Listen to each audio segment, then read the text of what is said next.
Assalamualaikum warahmatullahi wabarakatuh. Perkenalkan, kami dari kelompok 9 yang beranggotakan Rizal Akila Sirajuddin, Wulandina Misia Santi, Salsabila Nadia Zahra, Deni Bayu Mahendra, dan Latifatus Surur.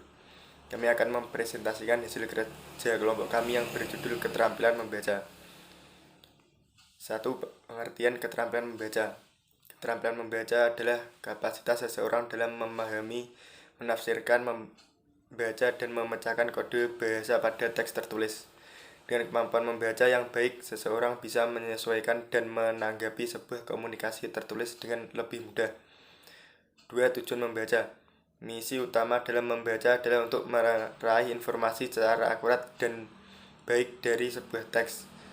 Dengan adanya tujuan atau misi dalam membaca, pembaca akan lebih mengerti apa yang sedang atau akan dibaca. Berikut tujuan dari membaca. 1. Menghayati keindahan isi pada sebuah teks. 2. Membacakan teks kepada peserta didik bisa membuat mereka lebih memahami sebuah bacaan. 3. Mengulas kembali pengetahuan yang telah lampau sehingga pengetahuan tersebut menjadi lebih solid. 4. Mengoneksikan pengetahuan lama dengan pengetahuan baru.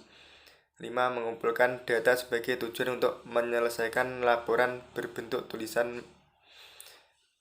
6. Memahami sebuah struktur bacaan.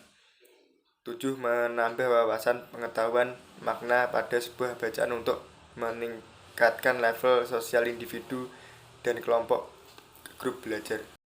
Selanjutnya yaitu jenis membaca.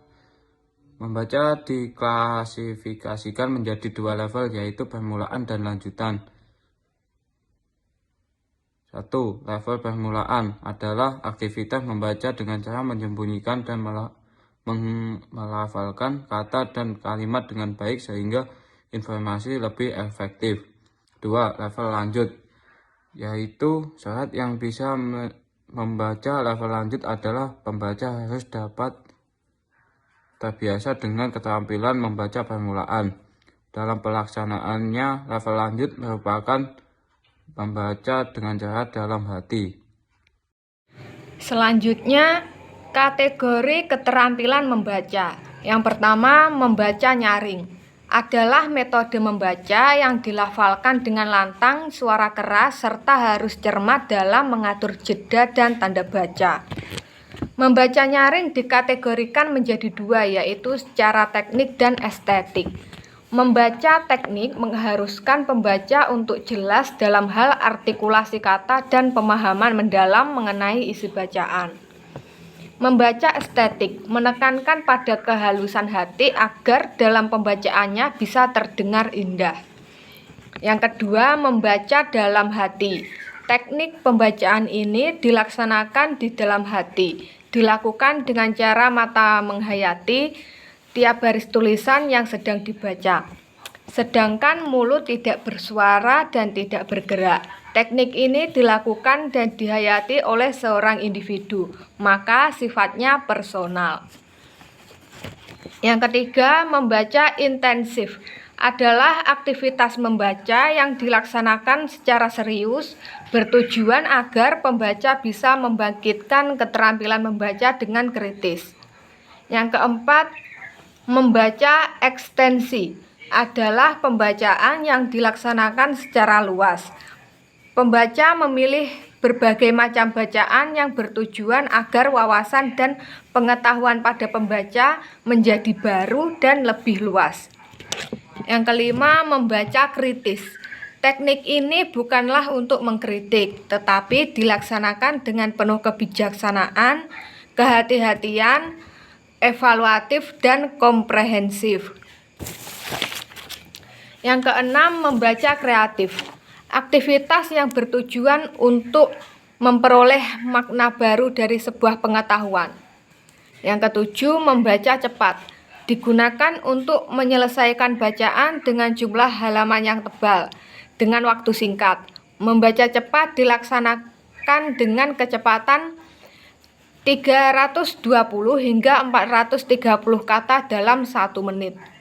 Yang kedelapan, membaca Apresiatif adalah pembacaan yang bertujuan untuk menikmati sebuah keindahan teks yang bisa dirasakan dengan hati dan penghayatan, sehingga pembaca dapat mengapresiasi gagasan yang ada di dalam tulisan.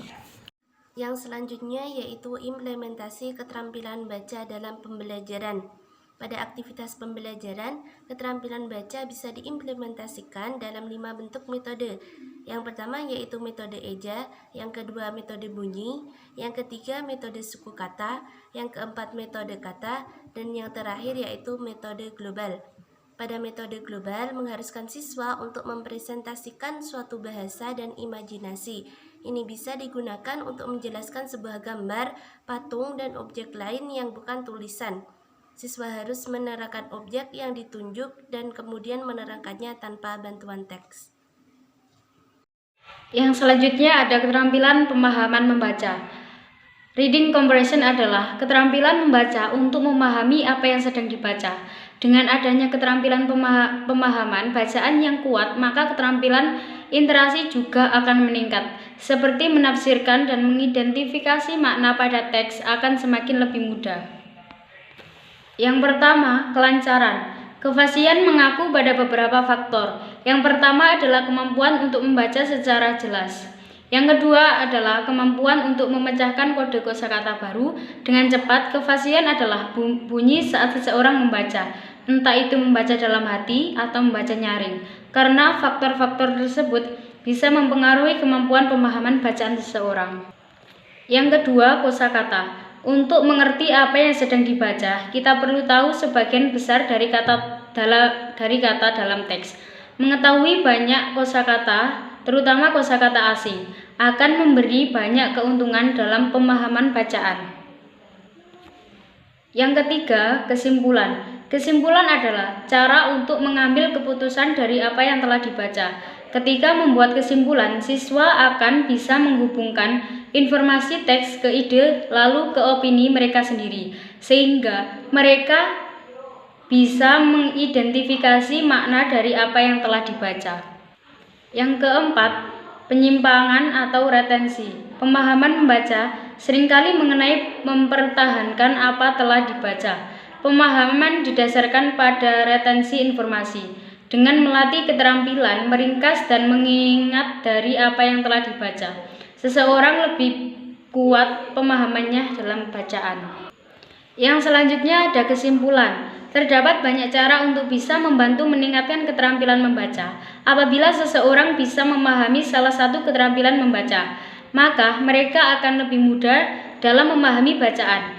Guru harus bisa mengetahui apa yang dibutuhkan siswa agar mereka bisa cepat menangkap esensi atau inti suatu bacaan. Terima kasih, sekian penjelasan dari saya. Apabila ada salah kata atau ucapan, mohon maaf yang sebesar-besarnya. Wassalamualaikum warahmatullahi wabarakatuh.